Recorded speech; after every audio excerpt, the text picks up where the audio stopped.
একটা করতেই হবে। গোপালের ওই মোহর উপহার পাওয়াটা আমি কিছুতেই মেনে নিতে পারছি না।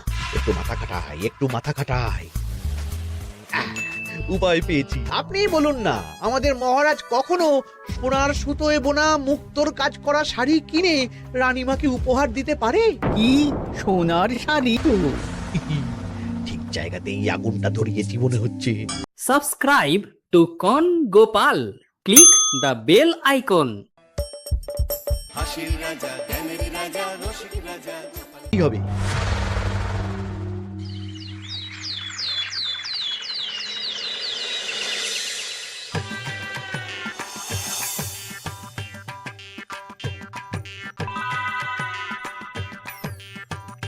কই গো, কিছু কি ঠিক করলে? রাজকুমারের জন্মদিনে কি উপহার দেবে? হ্যাঁ গো, পেয়েছি। এই দেখো। উমা, এই যে তোমার ছোটবেলা সোনার আংটিখানা। হ্যাঁ গিন্নি, ঠিক ধরেছ। যেটুকু যা গয়না ছিল সবই তো দেওয়া হয়ে গেছে, নহে বিক্রি হয়েছে। আর তো কাউকে কিছু দেওয়ার নেই, তাই ভাবলাম এটাই উপহারে দিই। সে ভালো ভেবেছো। বেশ, আসি তাহলে। ওদিকে সবার দেরি হয়ে যাচ্ছে গিন্নি।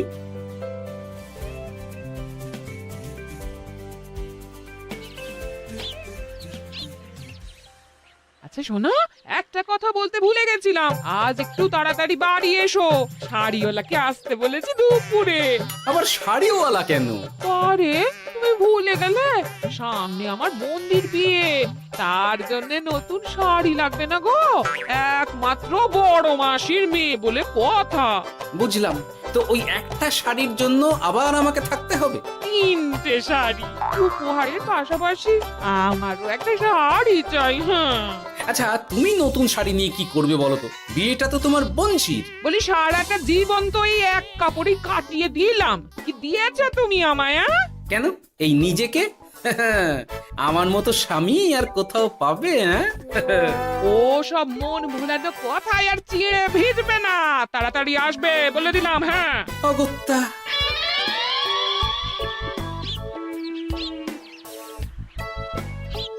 দূর, গিন্নিরও যত কথা সব বেরোনোর সময়। আবার তাড়াতাড়ি ফিরেও আসতে হবে শাড়ির জন্য। দেখি মহারাজকে বলি অগ্রিম বেতনের জন্য, না হলে তো শাড়ি কেনা যাবে না। তাও একটা হলে হতো, কিন্তু এনাকেও দিতে হবে। আসলে সত্যিই তো, গিন্নি আমার কত যত্ন আত্তি করে, কিন্তু তাকে আজ পর্যন্ত তেমন কিছু উপহার দিতে পারেনি। না, গিয়ে বলি।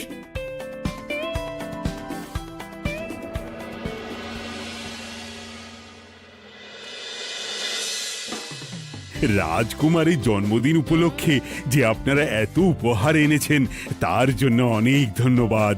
আপনাদের সকলের আশীর্বাদ ও ভালোবাসা আমি রাজকুমারের কাছে পৌঁছে দেব।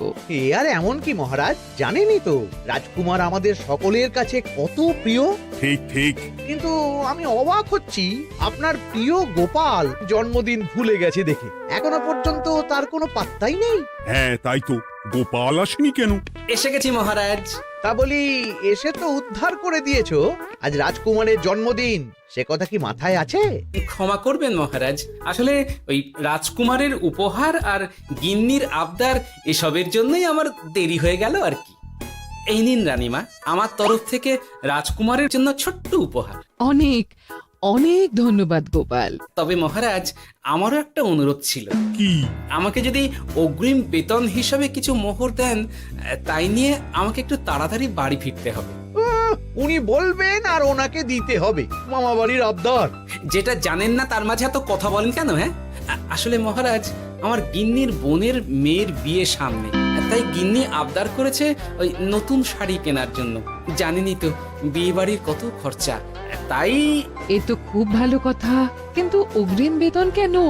এমন একটা ভালো খবর দিলে আমার তরফ থেকে তোমার জন্য কিছু মোহর উপহার। এই না। ধন্য মা আপনি। আপনার মতো মা থাকতে সত্যি ছেলের কোনো চিন্তা থাকে না রানীমা। ইস, বেটা আবার সুযোগ বুঝে মোহর পেল। কেন যে আমার এমন হয় না। এবার তাহলে আসি মহারাজ, গিন্নি ওদিকে অপেক্ষা করছে। হ্যাঁ হ্যাঁ, যাও যাও।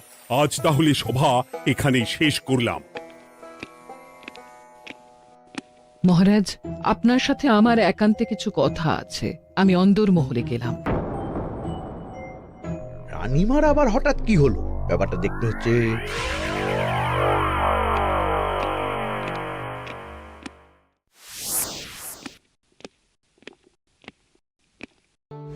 আজ আমি বুঝতে পারছি আপনি আমাকে একদম ভালোবাসেন না মহারাজ। ও কি কথা বলছো রানী? একদম ঠিক বলছি। নিজের গিন্নির আবদার মেটানোর জন্য গোপাল কত ভাবে, নতুন শাড়ি কিনে দেওয়ার জন্য অগ্রিম বেতন অব্দি চাইলো, আর আপনি? আমি তো রাজা, আমি কেন বেতন চাইবো? সেটাই তো, রাজা হয়েও আপনি কখনো এমন কিচ্ছু করেননি, কিচ্ছু না। আহা, রাগ করে না। আমি তোমাকে সব থেকে সুন্দর শাড়ি উপহার দেব, একেবারে সোনার সুতোর কাজ করা মুক্ত বসানো শাড়ি। এমন শাড়ি কেউ কখনো দেখেনি। ও মা, সত্যি? আচ্ছা, এই ব্যাপার। গোপালের কথা শুনে এবার মহারাজ ও রানীমাকে উপহার দেবে? ধুর, আমারই ভাগ্যটা খারাপ।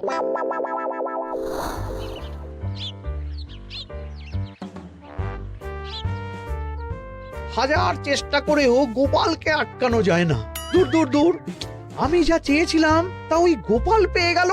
ও কি গো, তুমি কার সাথে কথা বলছো? দুর্ভাগ্যর সাথে। কি সব অলক্ষণে কথা? কি হয়েছে? কি আর হবে, সবই তো তোমার দোষ। আমার দোষ? হ্যাঁ, তুমি আমার কাছে বায়না করো না কেন কিছু? তুমি বায়না করনি বলেই আজ আমি রানীমার কাছ থেকে মোহর পেলাম না, কিন্তু গোপাল পেয়ে গেল। এবার বুঝলাম। ঠিক আছে, এখন তাহলে বায়না করছি, তুমি কাল গিয়ে সেটা রানীমাকে জানাবে, ঠিক আছে? হ্যাঁ, করো করো করো, বায়না করো, বায়না করো। কি চাই, কি চাই, কি চাই? পেয়েছি।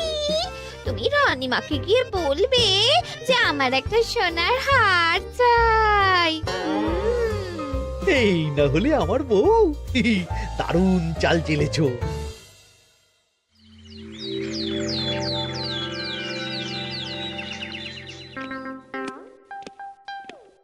কি গো মন্ত্রী, আজ যে তুমি দেরি করলে বড়।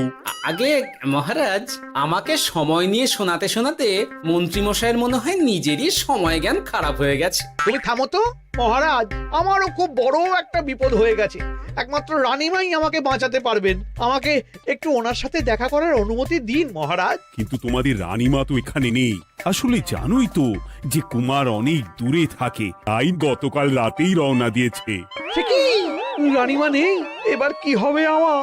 কেন কেন কেন, কি হয়েছে? আসলে মহারাজ, আমার বউ আমার কাছে সোনার হার গড়িয়ে দেওয়ার বায়না করেছে, তাই আমার। বুঝেছি বুঝেছি, চুপ করো তুমি। এখন তোমাকে মোহর দিতে পারবো না। কেন মহারাজ? পরের মাসে দিতে পারবো। আসলে তোমাদের রানীমাকে সোনার সুতো দিয়ে কাজ করা এক শাড়ি উপহার করেছি সদ্য, যার জন্য অনেক খরচ হয়ে গেছে। তাহলে আমার সোনার হার পরের মাসে গড়িয়ে দিও। এটা তো ঠিক না। গোপাল আপনার প্রিয় বলে যখন যা চায় তখনই সাথে সাথেই পেয়ে যায়, আর আমার বেলায় এমন। এমন কোনো ব্যাপার নয় মন্ত্রী। মহারাজ, আপনি বরং আমাকে দেওয়া মোহরগুলো আমার অগ্রিম বেতন হিসেবে ধরুন, না হলে মন্ত্রী মশাই এমন অভিযোগ বারবার করবেন। আহা গোপাল, তোমাকে তো স্বয়ং রানীমা উপহার দিয়েছেন, এসব কিছু করতে হবে না। যেমন আছে তেমনই থাক। ঠিক আছে, আমিও দেখে নেব পরে। কি দেখে নেবে মন্ত্রী? না না, ও কিছু না মহারাজ, পরেই দেখে হার গড়ানোর কথা বলছি। না, মন্ত্রীর হাবভাব মোটেই ঠিক ভালো লাগছে না। বেটা মনে মনে নিশ্চয়ই কোনো ফন্দি আটছে আমার বিরুদ্ধে। কিছু একটা করতেই হবে। গোপালের ওই মোহর উপহার পাওয়াটা আমি কিছুতেই মেনে নিতে পারছি না। একটু মাথা খাটাই, একটু মাথা খাটাই। উপায় পেয়েছি। আমাকে এখনই নবাবের কাছে গিয়ে মহারাজের নামে বলতে হবে।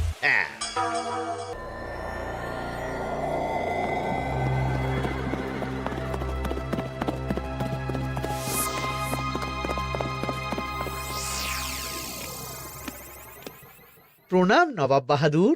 আরে, এতে কৃষ্ণনগরের রাজা কৃষ্ণচন্দ্রের মন্ত্রী তো হঠাৎ এখানেই কেন? আমি নবাব বাহাদুরকে আন্তরিক ধন্যবাদ জানাতে এসেছি। কিসের জন্য? এই যে আমরা খুব খুশি রাজা কৃষ্ণচন্দ্রের মতো একজন শক্তিশালী রাজা পেয়ে। শুধু সামরিক বলেই নয়, আর্থিক, সামাজিক, রাজনৈতিক সব দিক থেকে। আর এটা সম্ভব হয়েছে আপনার মতো একজন নবাবের মহারাজের ওপর কৃপা দৃষ্টির জন্য। বলতেটা কি চাইছো তুমি? তেমন কিছুই না, আপনার গুণগান করছি। নইলে আপনিই বলুন না, আমাদের মহারাজ কখনো সোনার সুতোয় বোনা মুক্তোর কাজ করা শাড়ি কিনে রানীমাকে উপহার দিতে পারে? কি সোনার শাড়ি? হ্যাঁ, এমন দামি শাড়ি যা হয়তো নবাবের কাছেও নেই। ঠিক আছে ঠিক আছে, তুমি এখন আসতে পারো। আর শোনো, আমি তোমাদের রাজ্য পরিদর্শনের জন্য লোক পাঠাবো। কবে কখন সেটা কাল তোমাদের সূচনা পাঠিয়ে দেবো, কেমন? তো, ঠিক জায়গাতেই আগুনটা ধরিয়েছি মনে হচ্ছে। বেশ, ব্যাপারটা আমার মোটেই ঠিক লাগছে না উজির। কৃষ্ণচন্দ্রর মতো এক সামান্য রাজা এত দামি শাড়ি কিনলো কি করে? কালো বাজারি করছে না তো? আমিও একই কথা ভাবছিলাম হুজুর। এক কাজ করো, কালকে কৃষ্ণনগরে খবর পাঠাও। 2 দিন পর রাজকার্য পরিদর্শনের জন্য তুমি সেখানে যাবে। সব খতিয়ে দেখবে, আর কিছু বেগতিক বা গরমিল দেখলে সেটা বাজেয়াপ্ত করে নেবে, কেমন? আজ্ঞে হুজুর।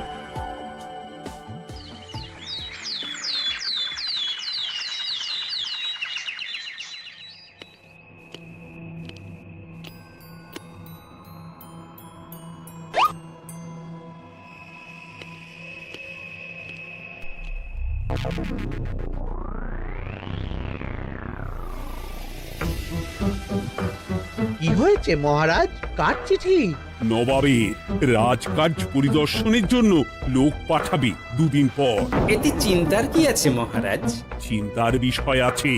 নবাব আমার রাজকোষের হিসাবও মিলিয়ে দেখতে চায়। কোনো একটা ভাবে নবাবের কানে আমার সোনা শাড়ি কেনার কথাটা চলে গেছে, তাই সন্দেহ করছে। সে কি কাণ্ড!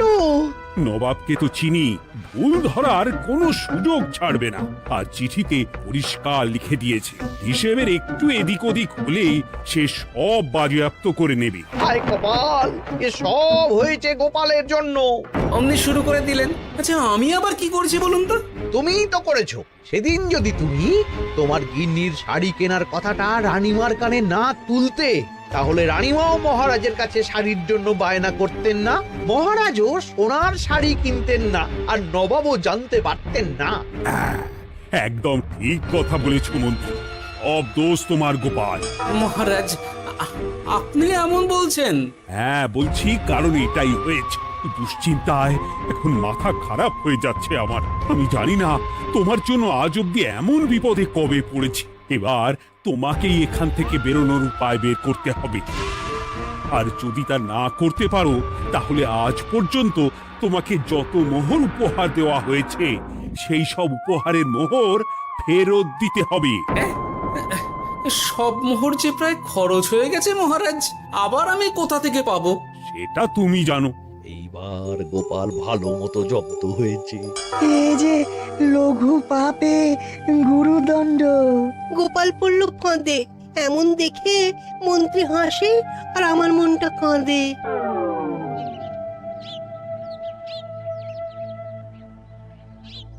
এখানে বসে কি করছো গো গিন্নি? এসে পড়েছো? ও মা, তোমার মুখটা এমন শুকনো দেখাচ্ছে কেন? আর বলো না, এই হিসেবের ঠেলায় সবকিছু বেহিসাবি হয়ে যাচ্ছে একেবারে। আচ্ছা, তুমি কি করছিলে ওই রসিদগুলো নিয়ে?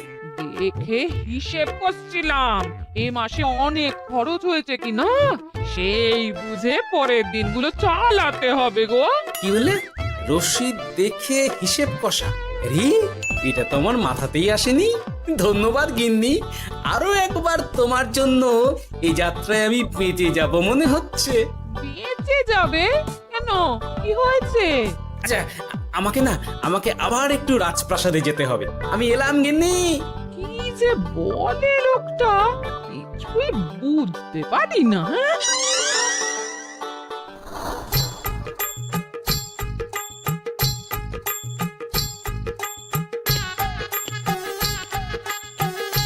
আসতে পারি মহারাজ? এ কি গোপাল, তুমি?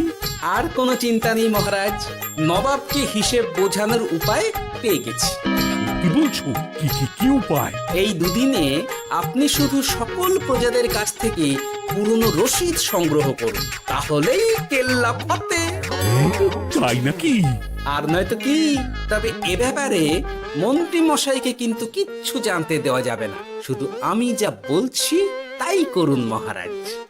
সে তো বুঝলাম, কিন্তু প্রজাদের থেকে পুরনো রসিদ সংগ্রহের কথা ঘোষণা করলেই মন্ত্রী এমনি জানতে পেরে যাবে। চিন্তা করবেন না মহারাজ, আমার কাছে এটারও উপায় আছে। আপনি শুধু খেয়াল রাখবেন যাতে এই কথা 5 কান না। বাকিটা ভরসা রাখুন, কৃষ্ণনগরের একটা ঘাসও নবাব বাজেয়াপ্ত করতে পারবে না।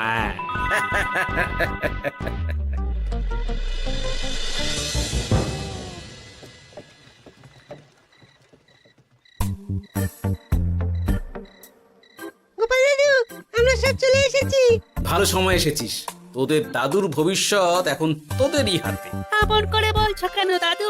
আমরা থাকতে তোমার কিচ্ছু হবে না। শুধু বলো না কি করতে হবে। জানি তো, তোদের যেটা করতে হবে সেটা হলো সবার বাড়ি বাড়ি গিয়ে পুরনো রসিদ সংগ্রহ করতে হবে। এই ব্যাপার, এটা আর এমন কি? কিন্তু কেউ যদি জিজ্ঞাসা করে কেন চাইছি, তখন বলবি যে ওই গোপাল দাদু ওই টোঙা বানাবে বলে পুরনো কাগজ চাইছে। আচ্ছা, আমরা এক্ষুনি নিয়ে আসছি। যাক, প্রথম ধাপ হয়ে গেল। এবার পরের ধাপের প্রস্তুতি। যাই, একবার বরং বিজ্ঞানীর কাছ থেকে ঘুরে আসি। বিজ্ঞানী, ও বিজ্ঞানী, বাড়ি আছো? আরে গোপাল যে, এসো এসো, ভেতরে এসো। বলো, তোমাকে কিভাবে সাহায্য করতে পারি? তোমার কাছে কালি মোছা যায় এমন কোনো কিছু আছে? কালি মোছার জিনিস? হ্যাঁ, একটা তরল রাসায়নিক পদার্থ আছে যেটা সব ধরনের কালি তুলে ফেলে। দাঁড়াও দিচ্ছি। অনেক ধন্যবাদ বিজ্ঞানী।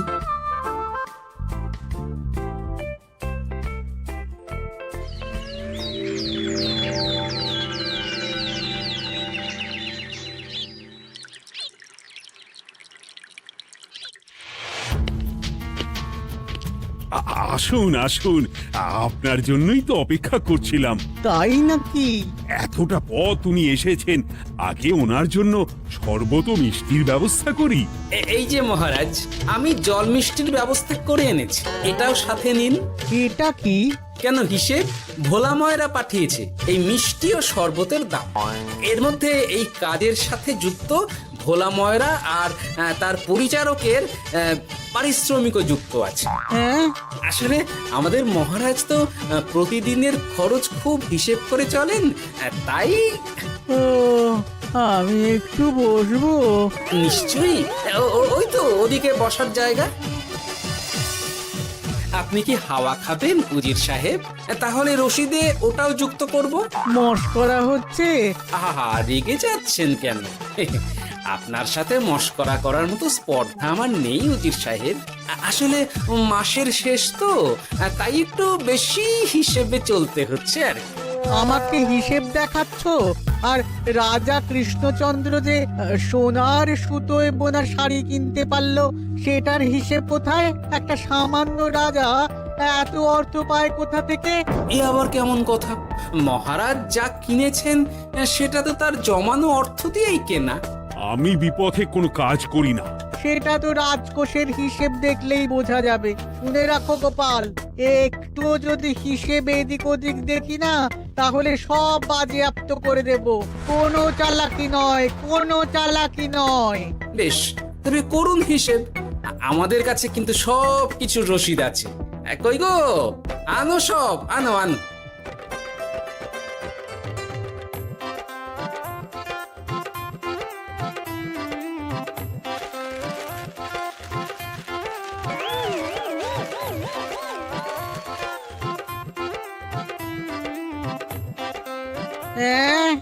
এত রসিদ? আপনি বরং নিশ্চিন্তে হিসেব কষে নিন, আমরা আসি।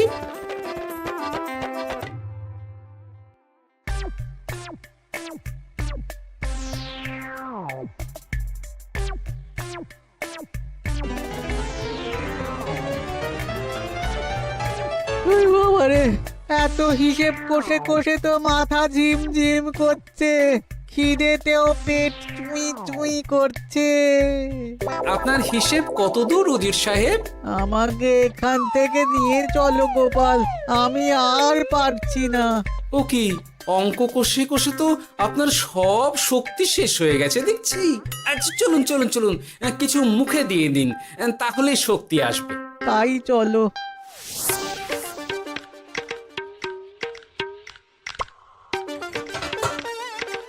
নিন, এটা হলো দুপুরের খাবার, আনাজ মশলা এমনকি রান্নার ঠাকুরেরও পারিশ্রমিকের হিসেব। এবার আমি পাগল হয়ে যাব, আমি আর কোনো হিসেব দেখতে চাই না। সব সময় কি আর তো হিসেব নিয়ে চলা যায় নাকি? কি আর করা যাবে বলুন? হিসেবে না চললে আপনি তো মহারাজের উপার্জনের উপর সন্দেহ করবেন, আর বেশি খরচ হলেই সম্পত্তি বাজেয়াপ্ত করবেন। তাই বলে সব কিছুতেই হিসেব? কোনো একদিকে বেশি খরচ হলে বাকি দিকগুলো এভাবেই কম করে চলতে হয়। কি ঠিক বলিনি? আমি আমার ভুল বুঝতে পেরেছি গোপাল, এবার আমাকে রেহাই দাও। আসলে তোমাদের মন্ত্রী নবাবের কাছে গিয়ে তোমাদের রাজার নামে উস্কেছে। মন্ত্রী? এই রে, খেয়েছে, এবার পালাতে হবে দেখছি। ঠিক জানতাম, মোহরের জন্যই এত কিছু। তাই তো নবাব এমন করেছেন। বেশ, এবার আমি ফিরে গিয়ে নবাবকে সব জানিয়ে দিচ্ছি।